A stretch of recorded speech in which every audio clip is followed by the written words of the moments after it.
Welcome to Ace-terpitations, a podcast about asexuality, fandoms, and where they intersect. I'm KK, one of your co-hosts. I'm Quartic. And I'm Love the Heaven. And today we are talking about BROTPs and QPRs. But before we get into that, we actually got an email from one of our listeners who actually posed an interesting question to us. And they were wondering if we'd be willing to discuss it a little bit. They posed the question of, is it okay to headcanon young characters as a spec?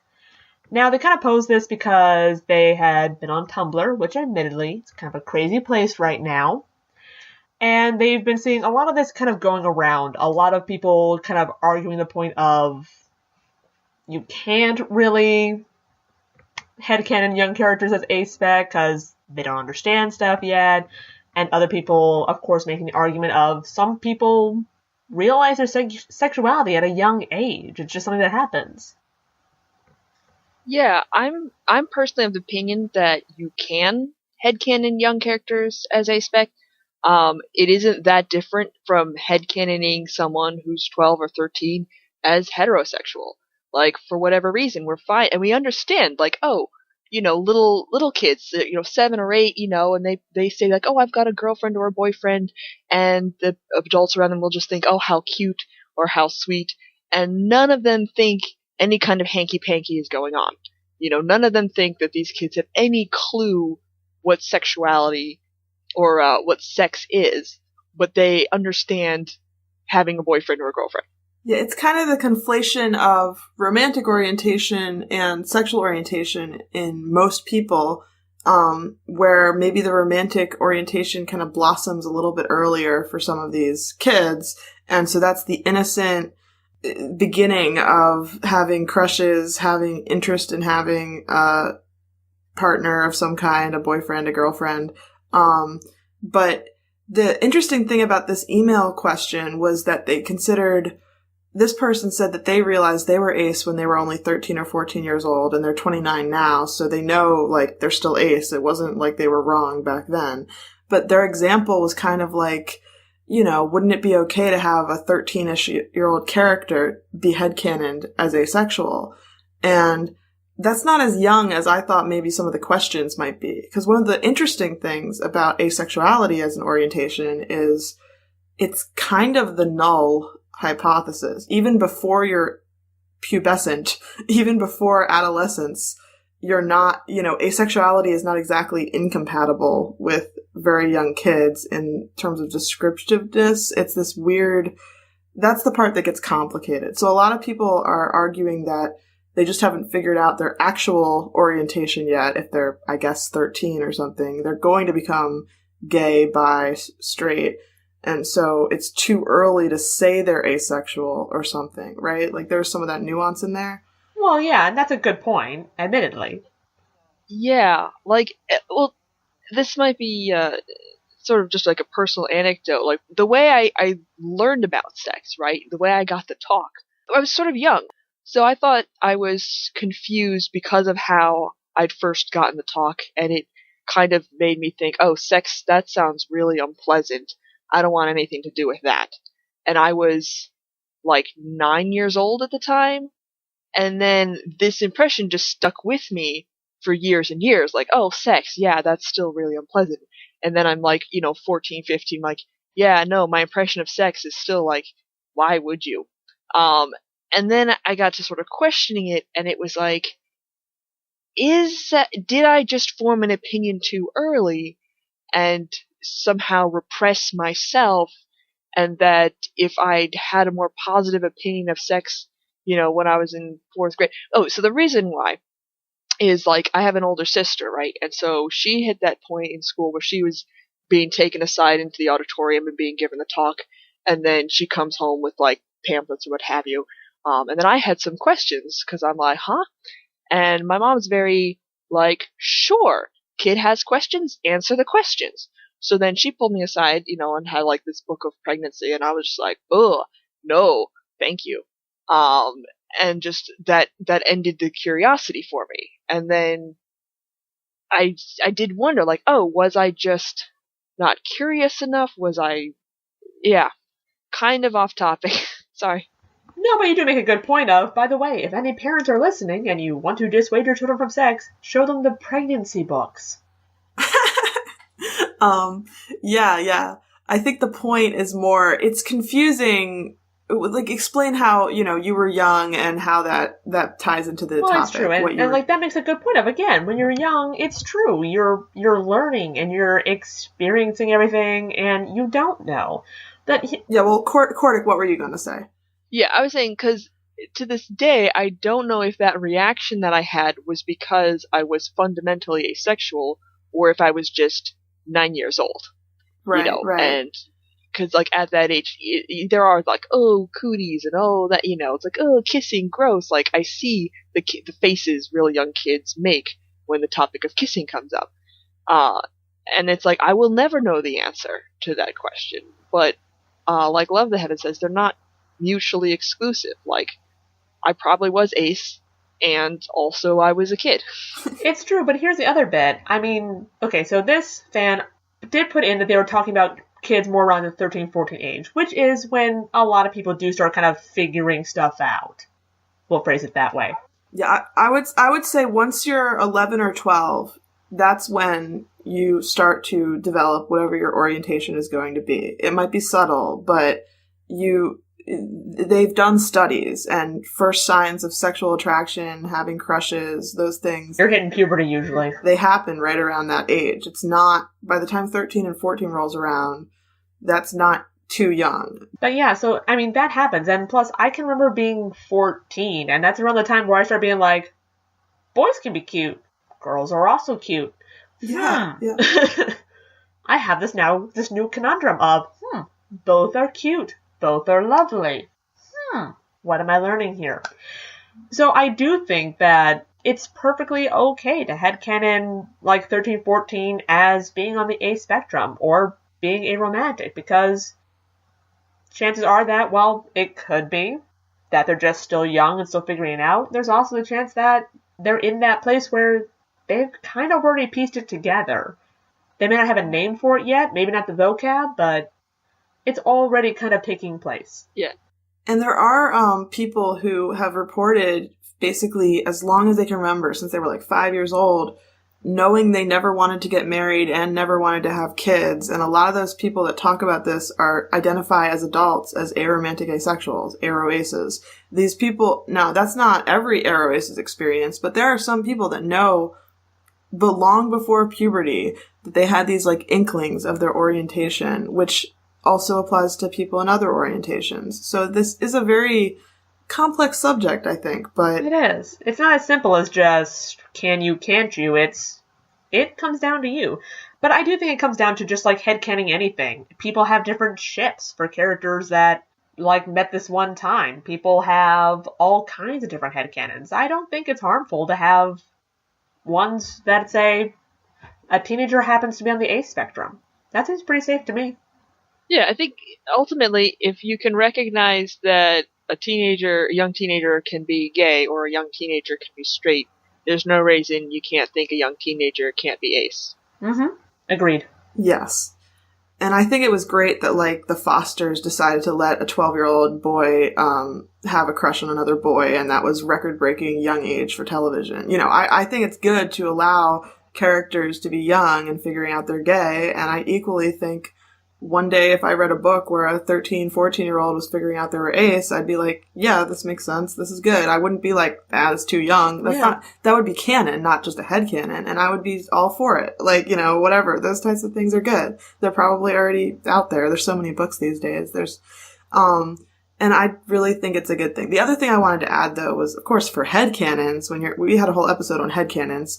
I think it's okay to headcanon whatever character you want as a serial killer. Like, what's this okay to headcanon thing? I mean, no, it's not okay to be a serial killer. It's okay to headcanon certain characters where there's nothing that disproves they're not a serial killer. You know what I'm saying here? Or secretly a raccoon.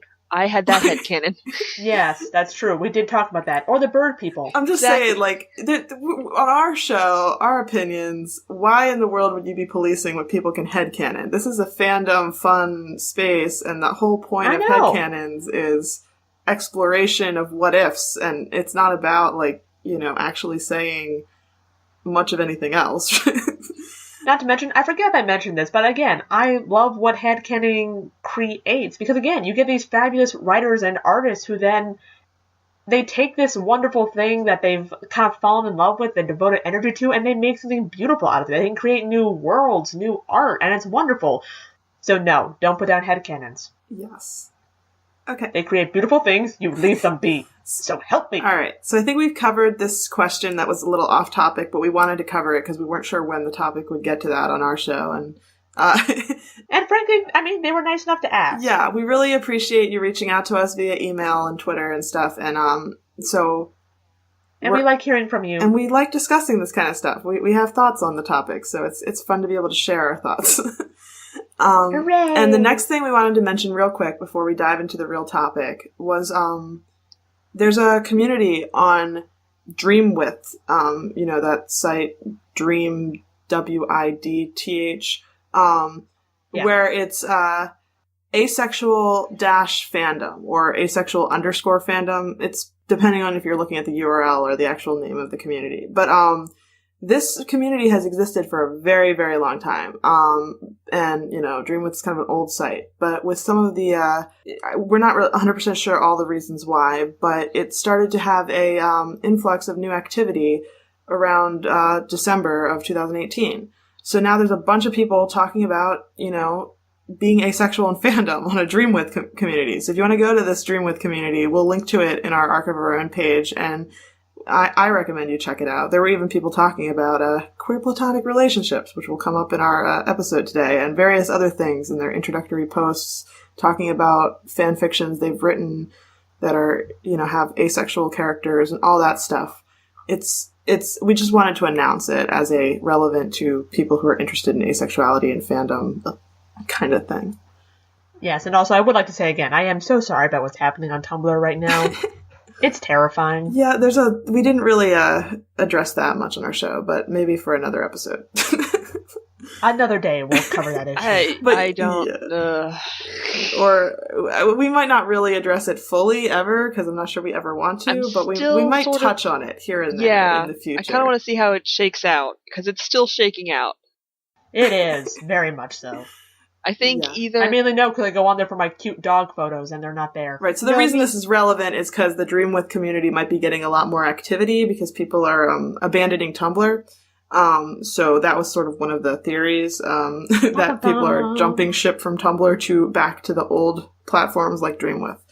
Anyway, Quartic, how about you talk... leave that and go on to our real topic. Yeah, let's do that. Alright, so we're gonna start by breaking down these acronyms. So, BROTP is actually it's a portmanteau of bro, short for bromance, and then OTP, which stands for one true pairing. QPR, on the other hand, stands for queer platonic relationship.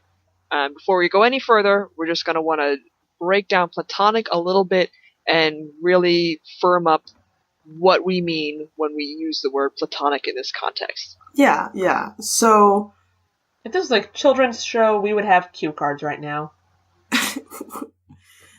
So, basically, in the dictionary, platonic is a word that kind of means intimate and affectionate, but not sexual.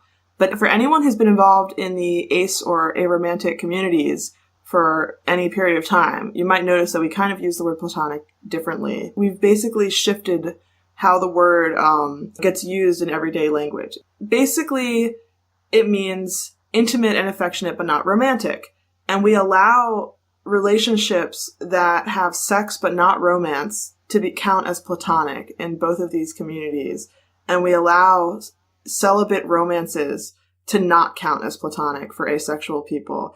And I'm not sure if that was clear, but basically we like that terminology. We needed a word for it doesn't involve romance, because we can already say non-sexual. We can already say without sex. We didn't have any words for the absence of romance. Yeah. One of my friends actually said that, how did we end up with contradictory uses of the same word? It's actually likely that maybe because society at large tends to see romance and sex as two sides of the same coin, one doesn't really exist without the other. that the way people tended to be using it, while the dictionary says it's intimate but not sexual, in practice, the way people sort of were using it was intimate but not romantic, kind of. Like, this is a deep relationship, but obviously there's no romantic undertones. And romantic and sexual were kind of in the same thought when people said that or something. Yeah. Like, we needed a way to differentiate the people who feel like they can tell when something's romantic and yet still not sexual, and something that's really is simply friendship, but still deep and just not romantic. And Platonic ended up filling that gap for us naturally without us trying, without us realizing it might cause confusion. Yeah. Even. Additionally, one of the reasons why we don't just say not romantic is that has it has a different connotation. It has a different meaning. In English, the way we use negatives and double negatives, I think it's sort of a good illustration of this point. If you say someone is not unhappy, that has a different meaning than saying they're happy. So saying something is not romantic doesn't really give you much description for what it is. The way that Platonic is a thing that can be described on its own merits. It's like, okay, to say something is not romantic and to say something is Platonic, they're not exact synonyms. Right. Yeah, there's this connotation of like distancing it from romance versus just embracing what it really is. That it's a Platonic thing, but it's still it's a thing. It's intimate. It means something like, part of the definition is it has some kind of intimate, affectionate, feelings between the people in this relationship. They just happen to be of a different characterization. Yeah. Not to mention, the English language is just constantly evolving in ever weirder ways, if we're being honest. Yeah. Yeah. And one thing to note, actually, is, of course, we're all native English speakers here.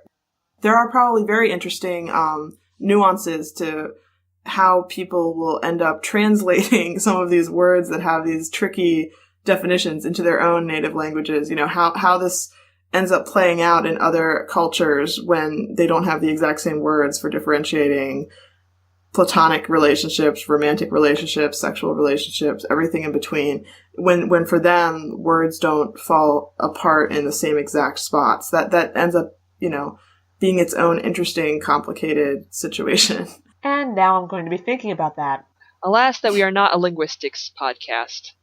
Yes. So true. What a missed opportunity. So, we should talk about, our two acronyms that we briefly defined that are the whole topic of this episode. BROTPs. So, we were going to define bromance. Quartic, do you want to explain some of that? So, speaking of linguistics, I was curious about when exactly did bromance enter common usage? Because in preparing for this episode, I was thinking, I know that I've seen bromance used outside of fandom spaces. And I was curious, because there's some words that we use in fandom that are now like part of my lexicon, part of my everyday usage. There's different words that are used in different spaces, and I was like, I know bromance, I know shows somewhere, like some character has mentioned bromance within the show itself. It's not just people talking about the show using the term bromance, but I wasn't sure when that started. And I really miss having a subscription to the Oxford English Dictionary, because they just give you, like, first appearance in print. It's wonderful. But I did find an article that's sort of looking at it, and actually didn't really become a term that particularly Americans were using until late 2008, early 2009. And bromance started in, either skateboarding magazine or surfing magazine. Let me see. Oh yeah, Surf World. The earliest one found by the OED is in April 2001 of Trans World Surf, like earliest recorded use of the word bromance. Didn't really catch on until 2008, 2009, and then like everybody was using it. Now it's an understood word. So what is bromance? It is itself a portmanteau of bro, and romance. And the idea was it describes a close, non-sexual relationship between two men. I don't want to go on too long, and because I could keep going. So someone else take the reins, please. Okay. Yeah, so bro is related to brothers, right? The idea is how, obviously if you're literally family in that brother sense, that's very clearly not a romance. And so combining somewhere in the middle of a romance and a very much non-sexual, non-romantic relationship, like a family member who would be like totally different, super platonic feelings, that and you push them together into this word that's combining them both, that slips off the tongue easily, and you say it's a bromance. And it's kind of got this connotation that's like, it's kind of a joke, it's kind of funny, it's kind of silly.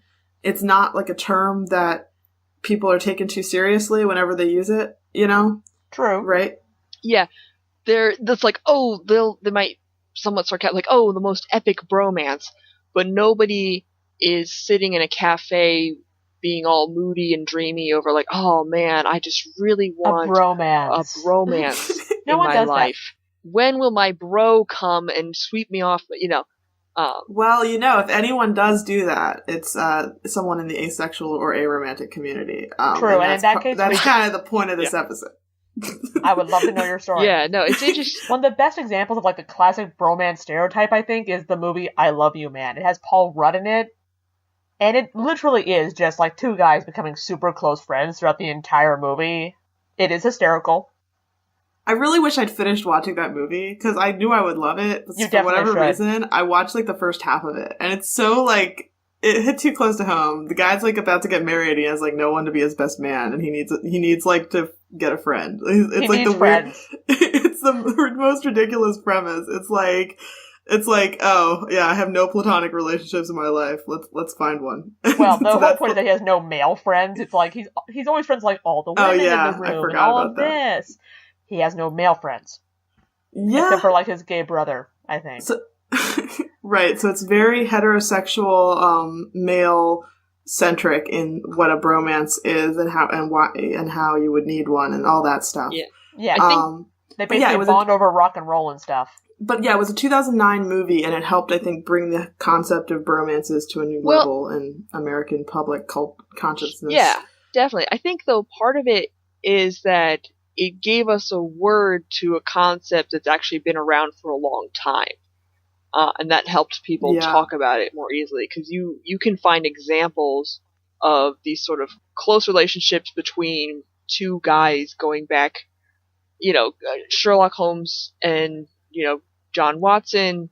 You look at The Odd Couple with Felix and Oscar. You look at, I'm not well read enough to continue this list of examples, but I'm trying to find older examples. Also, guys have friends. Can we just put that out there? I'm sorry. Men have friends. They have friends to go get coffee with and stuff. It happens. Can we please just make that the norm? Men can have friends they get brunch with too. Yeah, it's normal for everyone of every gender to have friends. Yeah. Well, now we're gonna start touching. This will touch on toxic masculinity and why the barriers to men showing affection to each other. But I think before we get into that, we should talk about QPRs. One thing I thought I could bring up is that there was a term in of romantic friendship before there was bromances that I think covers some of what you're trying to grasp for examples at. Just the idea of, usually men, I think, that people would discover this between, that had like written deep letters to each other that might have done certain displays of affection. I don't know. It was basically, it was still non-sexual as far as anyone was aware. I don't know what I'm saying, but it was definitely relevant a little bit. Mildly. Go ahead and talk about QPRs. Who, me? I mean, you had the definition. I think if love the heaven, because you've been in a queer platonic relationship. You're good at introducing. I can just jump in. Okay, so, talk about QPRs. So, queer platonic came about, and I unfortunately did not think to look up the etymology of this term. I can do it now. I think it's a bit more modern than bromance. I mean, oh gosh, I just referred to 2009 as not being modern. That's a problem. That's a problem. Can we all just take a moment to look at our lives and our choices?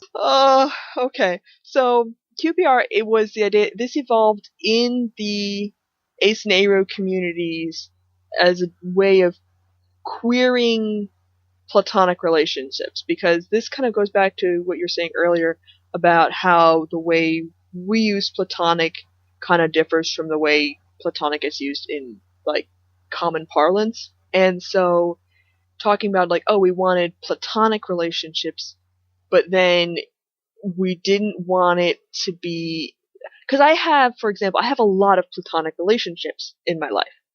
I would go so far as to say all the relationships I have in my life are platonic, because I am not in a romantic or sexual relationship with anybody.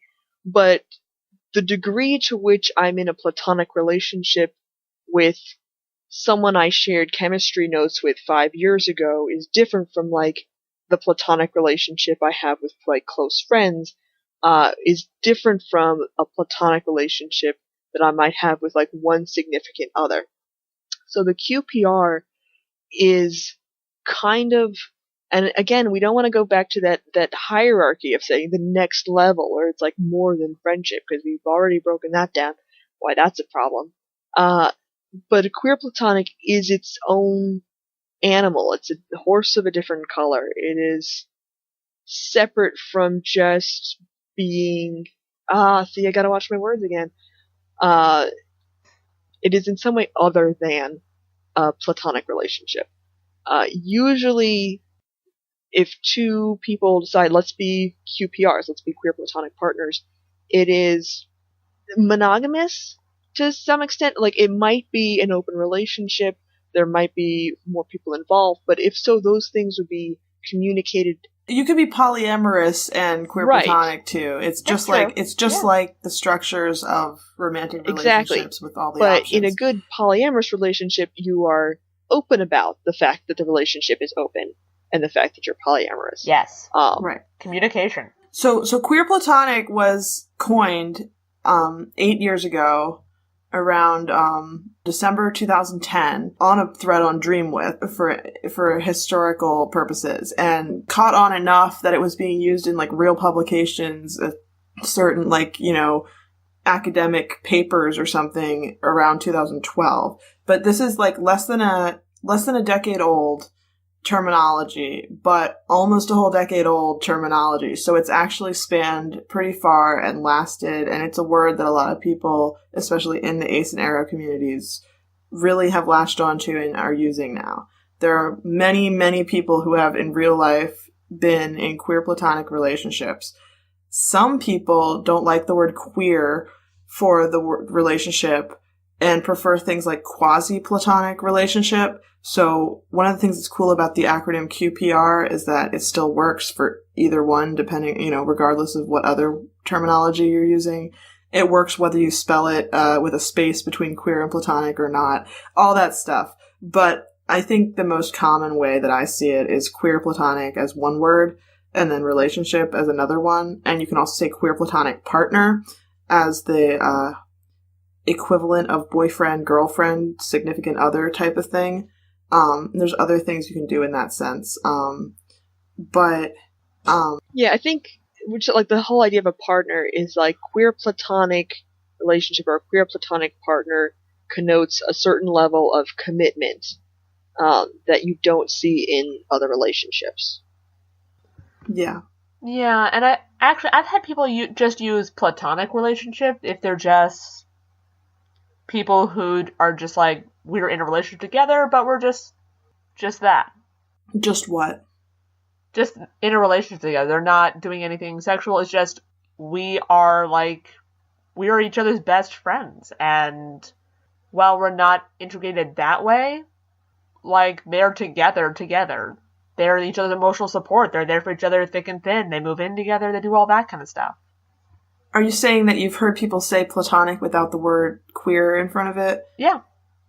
Right. So I think there's this thing of like platonic life partners, people who maybe think the terminology of queer platonic is too technical, too in community jargon, and when talking to other people or when writing it into a Sherlock fan fiction or whatever, they might avoid the specific phrasing of queer platonic relationship, but they are, it's very much possible to have various other terminology used to describe the same phenomenon. Yeah. So I think one of the biggest things that is hard about defining queer platonic relationships is that the actual point, the whole reason they were coined, the whole idea that most of the people in the community want to keep promoting forward is a lack of rules, is to be able to fit the things that don't fit in the other boxes into here. It's supposed to be an umbrella term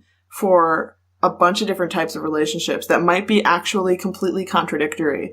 And there's not one easy definition of what makes a relationship queer platonic. One of the things that really helps is that the people inside of it agree. They have probably a conversation. They decided it was queer platonic. They feel like it is. Now when it comes to fandom, it's a little more complicated. We're kind of foisting this on characters for them without their consent. But there are definitely some weird lines in that one. Yeah, when you're like, here are these two characters, they definitely live together. Right. So ideally, you'd basically imagine a what-if scenario in your head, where they might have had this conversation, or they are about to have this conversation, and they are, where the way they're queer platonic is because if they were to talk about it, in my headcanon of the characterization, they would have agreed, yeah, we're platonic life partners, yeah, we're this or that, and there's different ways it works. You don't have to necessarily have commitment if you have all these other factors, but most people think there's some, it often has, basically there's a bunch of things in the equation, a bunch of things in the recipe that go into usually romantic relationships. We're talking about cuddling, emotional intimacy, knowing all each other's secrets, living together, possibly doing laundry. Right, doing laundry together, being a emergency contact person, the next of kin, the person you put on your forms when you're an adult. That is really important. All these things, even thinking you're the number one person in my life, best friend, that often is reserved for romantic relationships in many people's lives. And there's so many things that go into that equation. And if you pull out a couple of those and add it to a friendship instead of to a romance, the friendship has now become queered in this verb usage of the word queer. The friendship is now changed from what traditional friendships often are. And it doesn't really matter which factors you pulled out, whether it was even the sex. These friends are having regular sex, but they still think of themselves as just friends. As not necessarily just friends, but as a type of friendship, as friends and not a romance. So these might consider themselves, friends with benefits, buddies, I don't know. They might consider themselves queer platonic partners because they are regular sexual partners who are platonic and they want a word for it. And that's 100% opposite from certain asexual people who maybe are sex repulsed and entered a queer platonic relationship. It's completely opposite type of relationship, but they're both queer platonic relationships. If you got the people who are raising kids together, sleeping in separate beds, living in the same house, living their lives as committed partners in a very platonic but committed way, and the other people who are like, you know what I'm saying here? Yeah, we got you. Yeah, I totally get what you're saying. Again, there's a lot of different, it's a giant spectrum, which is what all of this is. I think a common question directed towards QPRs is like, well, how is that any different from a romance? And I honestly don't feel super equipped to answer that because I don't really understand what romantic attraction is. It's not something I've ever experienced, so it just throws up a lot of question marks in my head. I'm like, I could try to explain the difference, but I don't know that I would succeed. I mean, honestly, even if you take queer platonic relationships out of the equation and you ask, what's the difference between a friendship and a celibate romance when it comes to, that, there's no real perfect answer. There's just not. There's no easy way to answer that other than, well, people say they know it when they feel it. People can tell. People inside of these relationships know it's different than a friendship in the cases when it is. And the same is true and vice versa. People in the queer platonic relationships that look a lot like a romance, they have this intuitive, deep down feeling, at least one of the partners usually. It's possible that the other partner feels romantic things, but they've agreed to call it queer platonic because at least one of the partners just feels like, I don't have romantic feelings. All of my feelings, these are the same category of feelings I have for my friends. It's just with more commitment, or in this case, with more intimacy, or maybe even deeper, but it's still platonic to me. I just know. I just feel it. And there's no real good answer other than that. I think that's how it shakes out. Yeah, I think I'm reminded actually, and I don't know where, and I probably won't be able to find a link, but it was looking at like a neuroscience origin for romantic attraction, and kind of figuring out evolutionarily where romantic bonds might have evolved from, because humans are a social species, and we come from, like, we're descended from non-social, like, mammals, like, because mammals weren't always social, and, like, being social is really ingrained in human DNA, and what the paper found was that, like, sexual attraction is from the part of our brain that's sort of colloquially known as, like, the lizard hindbrain, and this makes a lot of sense, because, like, the drive to procreate goes back way, way, way, way, way, way far in evolutionary history, and that romantic attraction, being a much newer development, doesn't come from the same place. That it actually comes from, and don't get all Oedipus on me, from the bond between mother and child. Okay, and I'm not saying this does not suggest that, no, but this is just because it's hormones and it's brains and they're all really complicated. But I would say that does sound about right for brains and hormones. I would say if some neuroscientist out there who isn't me, probably more of them, not just one, there are people who are studying romance in a very brainy way, and that if that suggests to me that there is in fact something to be studied, right? They're not chasing leprechauns here.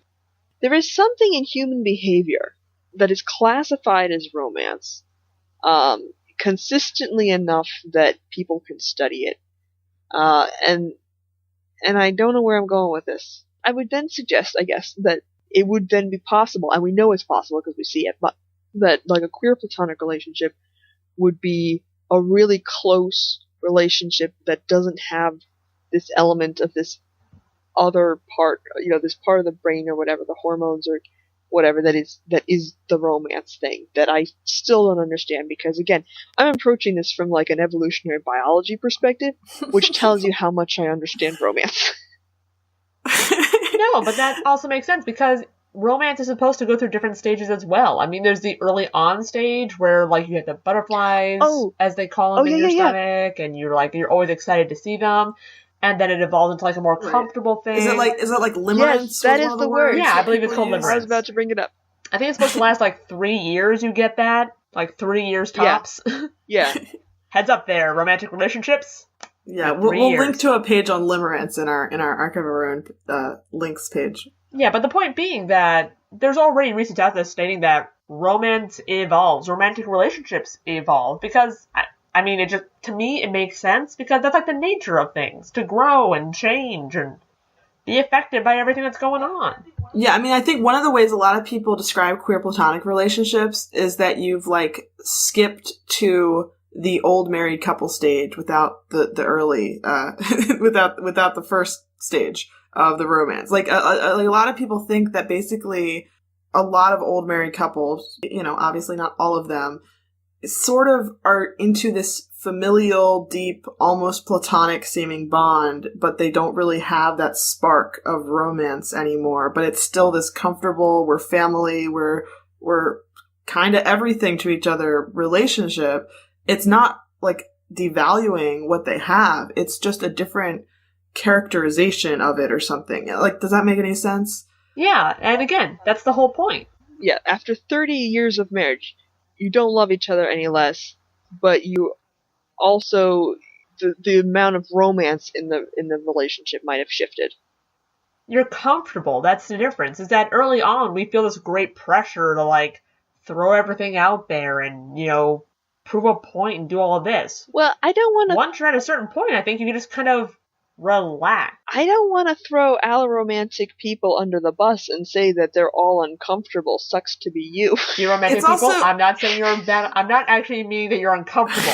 I'm just meaning where it's like, it's a different stage. Well, the other thing, though, is that I think a new friendship, even if it's like a purely platonic relationship, sometimes new friendships can be really exciting. It's not as, it can be nerve-wracking. It can be all the things, not all the things necessarily, but a lot of the things that a romantic relationship can be as well.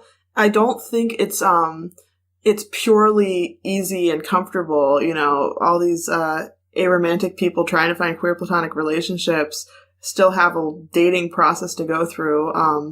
And there's a lot of nuance here. And I think it doesn't really, I really liked the one blog post I saw a while ago on like friendship flirting, like, you know, finding the right time when you have a new potential friend to, you know, try to sit in the chair next to them so that you can talk to them more, try to see, should we exchange phone numbers? But it's all purely platonic, you know, you're not aiming for anything more than a friendship as your end goal. It's just, it's still kind of like, almost like flirting, like, you know, that kind of thing.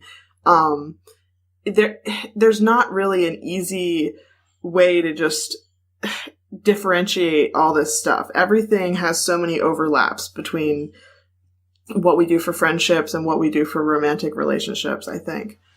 For the record, it gets especially foggy if you're one of those people that's like, I want to be friends with the person I end up with. Right. You're demisexual. You put yourself in a really weird situation. Because everything starts as friendship. Yeah, I mean, I am seeking a queer platonic relationship, and you're demisexual, where I think you would have to be close, you know, in a platonic way probably, before you start to fall for them. Is that accurate? It is. There's a comfort zone sort of thing. It doesn't just happen. I actually was talking to a friend of mine who is not on the A spectrum at all once, because I was curious, and so of course I was poking his brain to kind of see like, you know, like, how does that like work for you? Where you can like walk into a place, like see a person and just be like, I'd hit that. First off, he was like, that actually is basically how it works, and I was just like, I'm pretty sure I feel like there should be more complexity there, but go ahead with your speech. And he was basically saying, like, he doesn't totally understand, like, how that works. But yeah, like, there are people that, like, at least to him, like, he sees them, and it's, like, automatic attraction. There is just, like, a moment, or whatever it is they call it in romance movies. A connection, that's it. And it's just, like, automatically there. Like, I saw her across the room, and she looked gorgeous. And again, for me, he was then asking me the same questions, and I was like, that never happens like that. No, I might see a person. I do think there are aces who would feel that with aesthetic attraction. And well, yeah, that was my point to him, was that I can see a person, I can be like, well, gosh darn it, she's gorgeous. But I don't then feel the need of, like, I have to hit that. Right. You know? Yeah, and so you are demisexual, and occasionally after, like, explain when you do, or why you identify as demisexual. Like, I identify as demisexual, and I think I did mention this before, which is because, for me, again, there is no instant point of sexual attraction. That doesn't necessarily happen. For me, it comes down to, I get to know a person. And there's not really any definition for like how long it takes or exactly like the 2-week mark I'm comfortable with you or the 3-month mark is when it happens. For each person it's different. And there's just a point where you're connected to that person where that becomes a level of I want to get to know them on that level too. But before that there's diddly squat. There's bupkis. Yeah. It's like a barren wasteland. Cool. That's the best way I can describe it. It's like there's literally nothing. It's like looking out on an open field and you're like, oh, that is a field. I was thinking we've covered QPRs pretty comprehensively, and I was wondering if we should get back to that toxic masculinity we mentioned earlier. I think it's relevant to bromances, so yeah. Alright. Yeah. So also I have a lot of words on this one. So we mentioned earlier like that bromance is between two guys. And I will note in fandom spaces I have seen bromance applied to, I don't want to say heterosexual, guys and girls. Well, have you seen bromance or BROTP? Bromance. Really? Okay. Fairly sure. Alright. I've seen BROTP applied to male-female friendships. That's and maybe the word I'm looking for. And female-female friendships.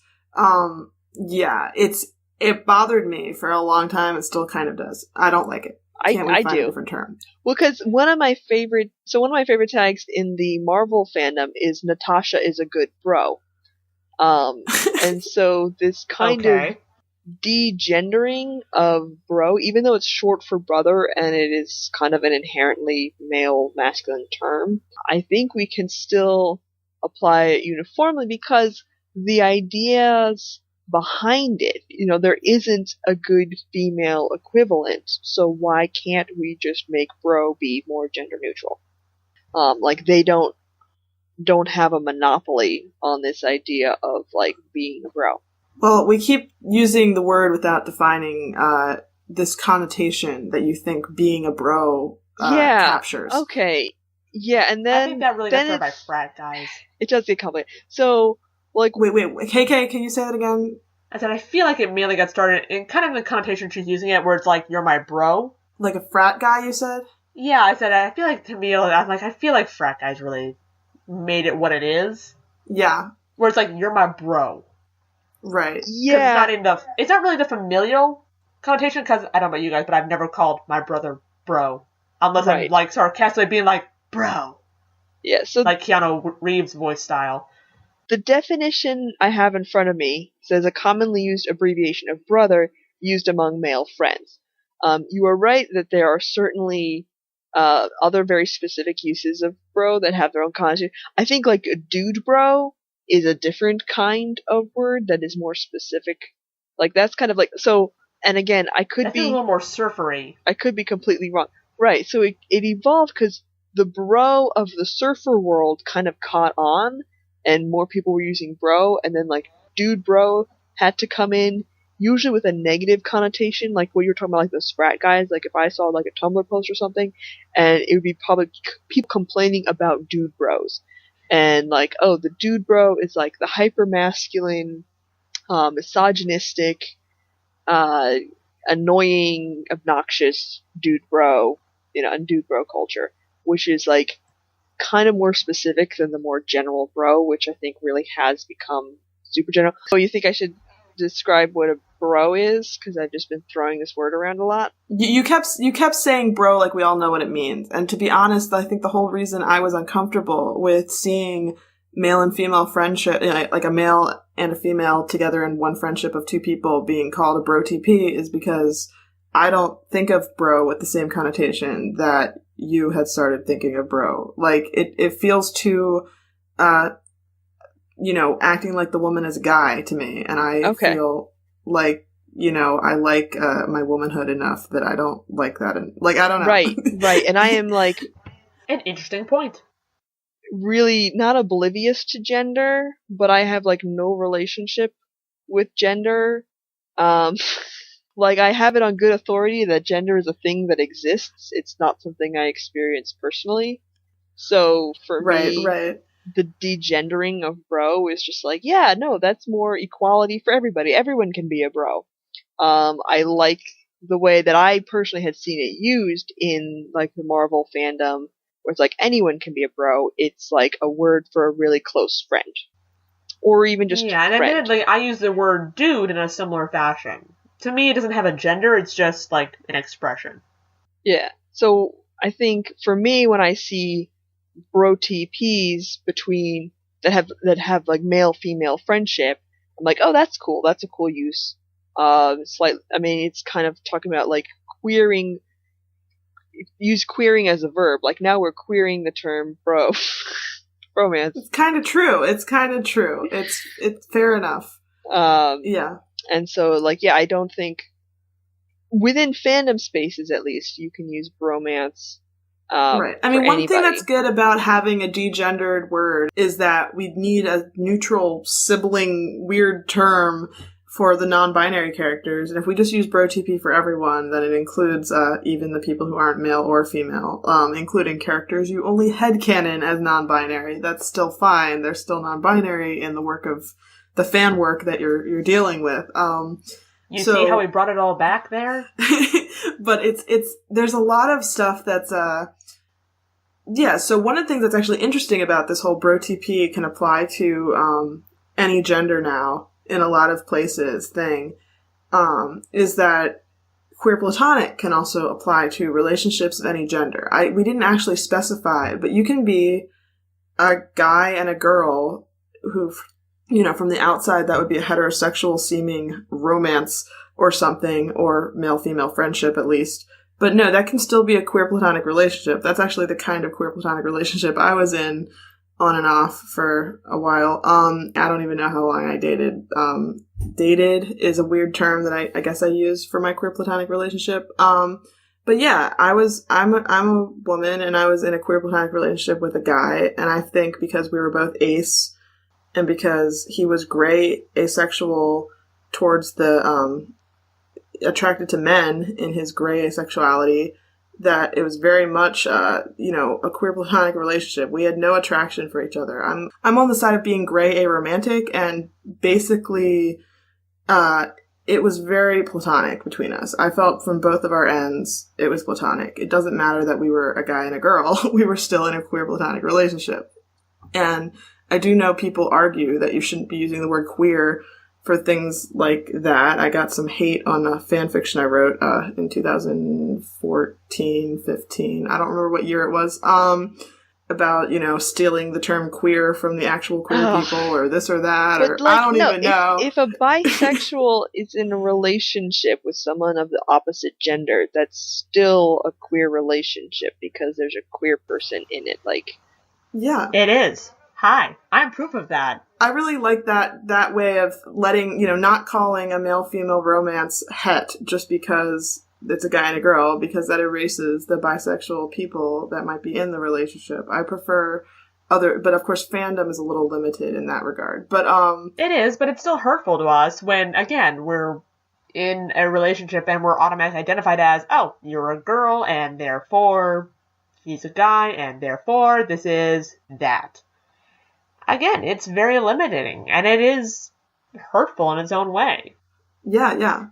So, I definitely think this is all kind of tied together, and kind of why we wanted to do queer platonic relationships and BROTPs or bromance type relationships in the same episode, because there's so many overlapping parallels of how it all works out. Especially you know what I mean? in a fandom space, in a fan fiction, like Fanworks. And headcanons, because then they really become almost indistinguishable. Like if you're reading, you could read a work that's like, oh, it's like tagged bromance or BROTP, and the relationship displayed will be like, well, gosh, this is exactly what I picture a queer platonic relationship looks like. And if you're reading something tagged queer platonic, you're like, man, the bromance vibes are like really strong in this. I just realized that I brought up toxic masculinity for the second time, and then I still didn't get into that a bit, because we got a little bit distracted talking about gender, but one of the reasons why bromance, originated as a term for close friendship between two men is because of the really homophobic culture that we exist in that pushes towards toxic masculinity, I don't think we have time for another word definition to really get into what, like, breakdown what toxic masculinity is.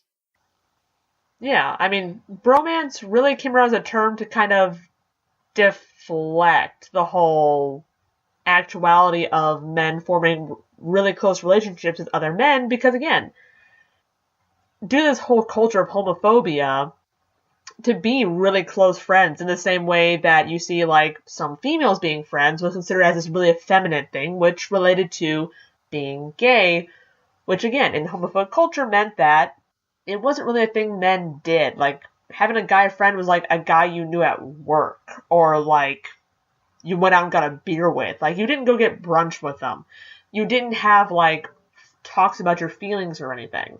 Right. Talking about your feelings is seen as girly or gay, and so any relationship that's platonic but between men, that is talking about your feelings, as an example, is being perceived as like borderline gay or something, which is why they add the word romance into it, kind of, even when it's just a joke and they know it's not a romance, and then it gets murky, but Yeah. I don't know. What do you guys think? No, that's basically it. I think it's worth mentioning this is it's not a uniquely American thing, but we are coming from this, at this from an American perspective. I remember seeing a post on Tumblr that was sort of a more international look at, and they were really shocked at how little American men and young men could touch each other. Like, the permissible amount of touching is so much lower in the US than in some other countries, where you can throw a casual arm or a hug or a kiss on the cheek with your guy friends. Yeah, no, that's very valid and relevant. It's important. For the love of God, let men hug. Yeah. And yeah, our American culture is a lot more on this side of the no one hugs and whatnot, especially not men, than a lot of other cultures. And it really messes our boys up. One of the comments that really stuck with me was the observation that if you're the only person it's okay for your boyfriend to touch, holy does it change the game. And that this kind of contributes to some of like the problems we see in heterosexual relationships, and sort of possessiveness that a lot of guys have towards their girlfriends, in that like I mentioned earlier, humans are inherently social animals. And so like social interaction is a requirement for our well-being. And part of that is like positive touch. And I know there's touch-averse people out there, and I don't want to throw you under the bus, but don't want to derail this either. So, like, some amount of human touch, like being touch-starved, is a serious thing. And so the idea of a bromance is making it a little bit more permissible for guys to have just being able to hug and touch and have close friendship. And it's specific to guys because, like KK mentioned, it's okay for girls to have it. Like, that's expected. Like, I even think of the term girlfriend and how confusing it was for me to hear people using it in a not gay way. You know, like, they're just, in a platonic way. Like someone who I knew was straight, or, you know, because she was married, would talk about things she did with her girlfriend. Yeah. And I was like, it puzzled me for the longest time until I figured out that they were just using girlfriend to mean close friend who's a girl. Because my default state is like, you mean the girl you're dating, right? One of the interesting things about that platonic usage of girlfriend is that they basically are saying, this is a different category of friendship to me. I conceptualize my friends who are girlfriends as different than my friends. Like, they have their own categorization system in their head almost. These people that use the word like that, I feel like. Don't you think? Yeah, it's... Well, I mean, that makes sense. I mean, lots of people have friends that are like, they're friends like you, they're people you know, but you may not hang out. And a girlfriend, you know, again, would be like the one you hang out with on weekends. So I guess that makes sense to me. Yeah, but no, I think this is all very interesting. And I also kind of identified as touch-averse for a while, and now I think I'm really more like touch indifferent a lot more than a lot of people. So we can just discuss that in a later episode. I totally appreciate that point of view of it too, because I know touch skin hunger and all that stuff is a thing for most human beings, and it's a really complicated thing to unpack for when Can I really just say how creepy it is to hear someone say the words skin hunger? It's a thing. It's a term. I'll link to something here. It is, but I'm sorry. Can we please discuss how weird that turn of phrase is? No, see, it has nothing to do with cannibalism. Like, okay, but it sounds like it does. I can appreciate where you're coming from, but I have a dog who just likes to lick any exposed skin. Like, she will continuously lick your foot for 20 minutes. I have clocked her. Sometimes she gets angry if you wear socks, and she'll, like, scratch at your socks and be like, yeah, she's barked at me for wearing pants, because how dare I cover up all that delicious flesh that she wants to lick. So I am, like, really indifferent to any kind of weird usage of the word skin hunger. I'm sorry. No, that's fair. I'm sorry. I just heard it and my brain was like, well, I'm sorry. Yeah, but no, I think it's an interesting terminology. It's basically about a lot of times, English speaking society, there's analogies to hunger when it comes to sex drive. This is a different drive. It's touch drive. It's contact that's platonic, and they're using it as a metaphor for having a strong innate craving to touch as opposed to eat food. It's not about actually wanting to eat the skin. Yeah, no, the whole... No, and I figured that. I just wanted to point out how weird it sounds. Yeah, so skin hunger actually has been, like, something that's been studied in the lab. I think the quintessential experiment there was, like, some of the most famous experiments were, like, decades ago, and pretty controversial, like, even at the time. I think it was, like, in the 1950s. We're learning so much today. You wouldn't be able to conduct this experiment today because of, like, ethics reasons. But what they found was, like, there was this guy who was doing experiments with rhesus monkeys, and there were sort of two different surrogate mothers that the monkeys would be, like, kind of forcibly imprinted on. One was, like, the cloth mother, which was like a wire frame kind of puppet, but covered with soft cloth, and the other was just like a wire mother, was just like a wire frame mother monkey. Actually, I think I have heard about this. And so he would do studies and found that, like, the monkeys that, the wire mother would give them food, but the cloth mother would like have nothing to offer them, no sustenance. They would still prefer the cloth mother. Like, they'd go to the wire mother to eat, but then they cuddle with the cloth and all these other things. And then he did things where it was like just cloth, like they only had one mother, and it was like wire monkey mother. Usually called like the wire mother, and the other one was just cloth mother. And the wire ones, those monkeys like had almost constant diarrhea, like they were just under so much stress, even though like all their needs were technically being met, because they had food, they had water, they had a place to sleep, but one of them had a wire mother, and they did not do as well. Very interesting, yeah. So, there are a couple fandom things I wanted to bring up that have to do with BROTPs and QPRs.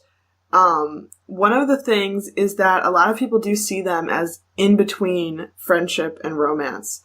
So, the tagging systems that we talked about at great length when it comes to last episode with Jen and whatnot. Oh, yes. It's still relevant because Queerplatonic is in the in-between of Jen and not Jen. Oh, great. Jen was already confusing enough. And now we've got the whole idea of people who are trying to blur the lines on purpose with the relationship they're writing their fan fiction about.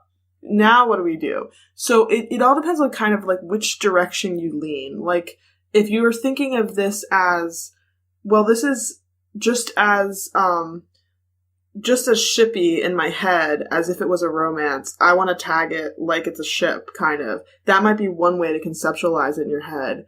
And then there's the people who will be like, the fact that it's platonic is the most important aspect and the whole point. The whole point is that they're not romantic. So I'm going to tag it as such. And so there is not one general consensus in all of fandom. It probably varies by specific fandom you're in, like the TV show, book series, movie, whatever, like different people probably have like start trends in their own fandoms, and then if there are popular queer platonic relationships to write about, or BROTPs that sort of are borderline queer platonic, then people kind of follow what other people are doing a lot of the time. Not entirely, but that tends to be part of how that can work. But there's no, like, rule. Basically, the whole point is you're not doing it wrong. Whatever you decide is what makes sense. That's kind of the beauty of it, is you can do what you want. But it makes it hard for people to search properly for what they're looking for, which is why Archive of Our Own is cool. And even fanfiction.net, where you can search words, because you can actually search words like Queerplatonic or QPR if you're looking for that in particular. And the way the rest of it's tagged becomes irrelevant, because now we have a word to describe exactly what we're trying to find. You know what I mean? Does that make some sense? I think so. Yeah, that makes sense. It's a little bit lengthy, but it made sense. It got there. I'm rambly as a person. That's okay. I go on full-on rants about nerdy stuff all the time. You can, like, my whole family has probably entire rants themselves about, like, this one time, KK went in this entire thing about Labyrinth. Right.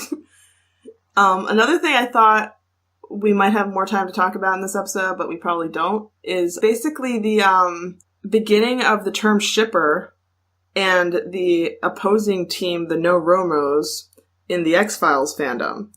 And how basically people were arguing about Mulder and Scully and whether they were, like, classically, traditionally going to become a romantic relationship and already had all those feelings all along. And clearly you could tell by the eye contact and this and that in the show, versus the people arguing that all of this was, sure, deep and intimate, but in a platonic way. Yeah, I remember that. That was a really good blog post. I do think we're out of time, you sent but us that. I can link to this blog post in our, We definitely should. yeah, I mean, we can link to it, but then I think we should, like, sort of talk about that, because that's related to, like, how people headcanon things as queer, platonic, or romantic, or shipping, but I think it is a bigger topic that we don't have time for right now. Well, because I would raise it as, like, oh, are they, male-female bromance, because I would categorize it that way, but no, like, the idea of unresolved sexual tension, like, because that's something, like, as an ace that I would like to talk a bit about, and, like, no, we're not talking about it now. I think this is something very relevant to the queer platonic discussion, especially the way this blogger talks about it, because it's basically predates, having terminology for it, but is some of the things that kind of prove that this has been a thing people have been trying to talk about for longer than we have the words for it. It really has been a long, long road. In 1999, they didn't have words like queer platonic, and I thought it was interesting how Kordick talked about how, not being unhappy is different than being happy, and the whole negative versus positive. There was this idea of no Romo trying to fight against, well, no, it's not romantic, and they didn't use the word platonic for Mulder and Scully, but there's this recent blog post that was written a couple months ago, by Blue Iced Tea, who was explaining how the No Romos weren't just fighting against something, they were fighting for something. And essentially, they were fighting for the idea that it's possible for a man and a woman who are, neither one of them are gay, to still have a deep platonic relationship that remains platonic. And that's basically the queer platonic, before they had words for it, kind of dynamic that this, deep partnership on a TV series that lasted many years, kind of was. So it's just an interesting thing. I don't know. I thought we would have more time to talk about this episode, but I just wanted to at least bring it up in this episode as something that, crossed my mind. And I can link to this blog post so you can read more and maybe get your own thoughts on it. It's definitely worth a read. Especially for a little slice of fandom history. I would like to clarify, like, when I made the comparison between not unhappy and happy, my point wasn't even so much about having, like, negative versus positive, but just that a double negative isn't necessarily synonymous with its positive form. Right. Yeah, that to say something is platonic is, it is not synonymous with not romantic was the core point, but the symbolism of not having a negative in front of it is not lost on me. Okay. I think we could finish up with something else about QPRs and BROTPs and fandom from your point of view, since I talked about some other stuff. Mm-hmm. If there's anything in particular that you have in mind. I would just say, and it's not really much of a topic, but man, do I really love a good BROTP. Especially now, because I used to read more shipping fics, I guess. Things come and go in phases. And right now it's just kind of like, I moved away from that and I was like seeking out genfic, and now I'm kind of on the sort of moving on from even genfic and saying like, okay, gen is great. I love gen. Gen is my jam. But now I'm seeking out more of like those BROTPs, those QPRs, like those are the things that I'm seeking out, and they're such an important addition to fandom, and they're just much love for all the BROTPs out there.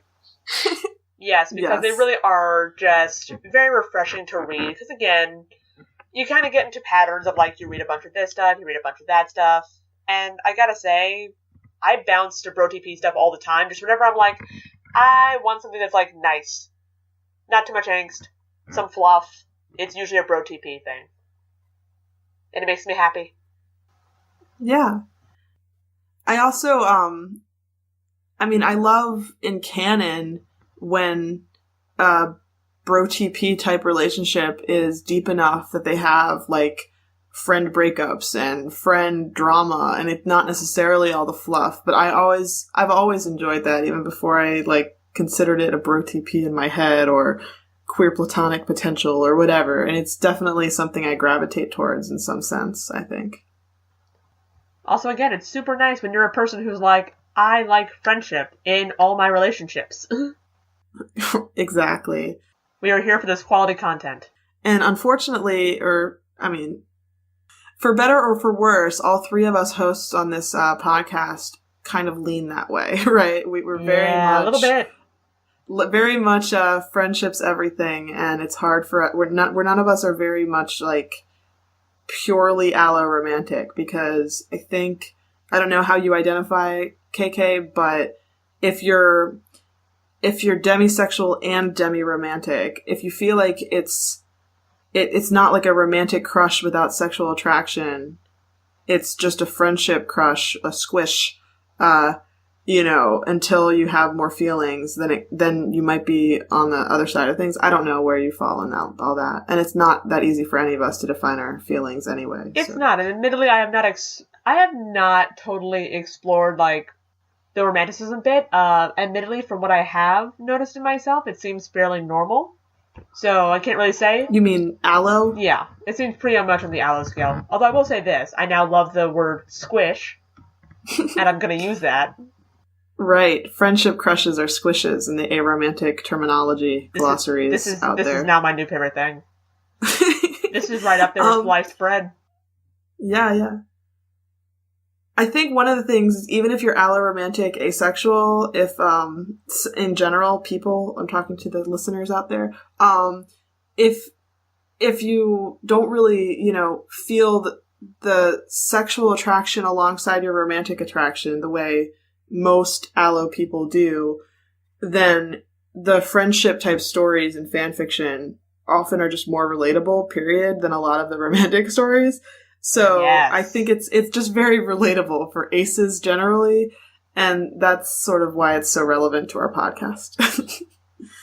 They're a nice, cozy place for us. We like it there. So do we want to transition into Rex? Yeah, let's do that. Awesome. Go for it, Cordic. Okay, so mine is titled Platonic is the Hardest Word. It is by TARDIS is the Only Way to Travel. It's part of their series on asexuality fics. They've written more than just this one in a couple of other fandoms. And it is specifically about the queer platonic relationship between Clint Barton and Natasha Romanoff.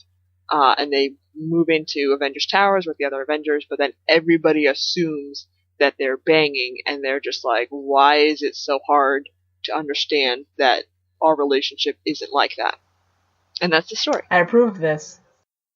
How many words was it this time? It was only 1,200. All right. I wrecked a short one this time. Fair enough. So KK, what's your rec? So, admittedly, I went adventuring to find a new one because I was looking through the ones that I have been reading, and a lot of them were super short.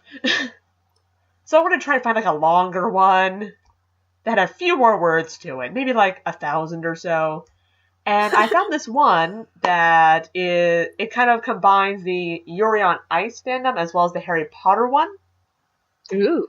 Because it throws all the Yuri on Ice characters into Hogwarts. Fun combination. Looks like so I powered through it a little while ago, and it does not seem to be complete, but it currently has 81,000 words. Actually, over that. Impressive. Yes, that is a lot of words. It's got several different little bits to work and everything like that, and it's called Expomise, and that's spelled EXPOMISE, and it was written by Thank You for Existing on AO3. And it basically it's the characters going through Hogwarts from year one, so it's going by year, and I've been having a nice time with it because a lot of it is from the character Yuri's point of view and his friendship with Pitchett and just growing friendship with Victor, and of course the obvious how that's going to grow into all of that romantic mess. But at the moment it's a lot of friendship and it makes me happy. Okay. I should warn, there is an angst tag on it. So that may be coming, and fair enough. And then I'm going to lose my fluff, and it's going to be slightly sad. But I'm still going to read it. Yeah. It seems fun. And what about you, my dear? Make me interested in checking out the Yuri on Ice fandom one of these years when I have time. No, you see, you're right to wait right now because apparently there's an impending explosion coming. So this Yuri on Ice movie is in production called Ice Adolescence, and apparently news about it is coming, or at least that's what I've been seeing posts about. Right. So there's going to be an explosion soon, so I recommend waiting till after that's done. Yeah. It's going to be more madness. Okay. So I want to do something different for my rec this time, but I wasn't sure how you guys would feel about it. Thought I'd spring it on you on the air and see what you thought. Go for it. So I decided to rec a fan video instead of a fan fiction story. Although I found 1.5 really good contenders for fan fictions that would fit with the same pairing, but then there's more fan videos that I prefer for this. So, Boy Meets World fandom. Very classic bromance. On the bromance page on Wikipedia, it's the second listed one after I Love You Man, is the most classic bromance ever. Corey and Sean. And the show aired from 1993 to 2000, so it was kind of predating words like bromance and definitely predating words like queerplatonic, but they were so queerplatonic. And there's one fan fiction on Archive of Our Own that mentions they're basically queerplatonic. Most people writing fan fiction about them are shipping them, which is a very common male gen friendships in canon become shipped in, fandom. But the fan videos have to take the clips that exist. And so you can really capture how deep their bromance is, how deep their platonic friendship is, and all these canon moments that are just so wonderfully sweet and platonic. The one I decided to rec, although there's a toss-up between 10 good videos, is Corey and Sean, You Were Always Gold to Me, made by Lady Magic. Magic has 3 C's at the end. You can just search Corey Sean, You Were Always Gold to Me on YouTube, and it'll come up as the first one. It has a nice thumbnail, too, with a bunch of different images of them in one picture. But yeah, it's a 7-minute video. I don't love the choice they made for how it ends, because it kind of implies their friendship's over as soon as Corey gets married to his girlfriend, or fiancé or whatever. But it's stupid. Obviously their friendship wasn't over then, and as Girl Meets World, the sequel series, reveals, they were still, the best of friends even after he is married for forever. So, obviously their bromance can withstand someone getting married. It's just too strong for that kind of thing. But yeah, do you guys have any thoughts. That sounds really cute, honestly. Yeah. I'll embed the video, I think. I know how to do that on Archive of Our Own. I'll at the very least link it, and you can see my rec that way. Cool. Yes, so you can either go hunt it down on the internet, or you can just look up the link where we posted it. Yeah. So those are our recs. This was an exciting episode, a bit long. I don't want to cut out much of it, but we'll see. I feel good about this one. I think we really hit some high points. We did, yes, but I do think that we probably have to do some editing here and there. Oh, of course. All right, so we've been getting a little bit more interaction on our Twitter account. Yay! We're on Twitter at AceTerperTweets, because Ace-Terperations is too long to be a username on Twitter. So follow us at AceTerperTweets and tweet us. We get really excited when you do that. And also email us at aceterperations@gmail.com. Again, we love getting your questions. We love hearing from you guys. We really, really do.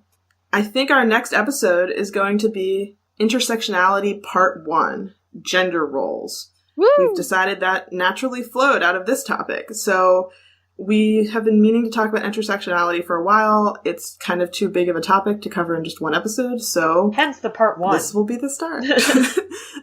If you have any questions, concerns, corrections, whatever, we know we've talked about lots of terminology, we kind of jump all over the place. We're happy to, email you, tweet you, etc. if you just, reach out to us. So yeah, I think that's a wrap. This is Love the Heavens, signing off.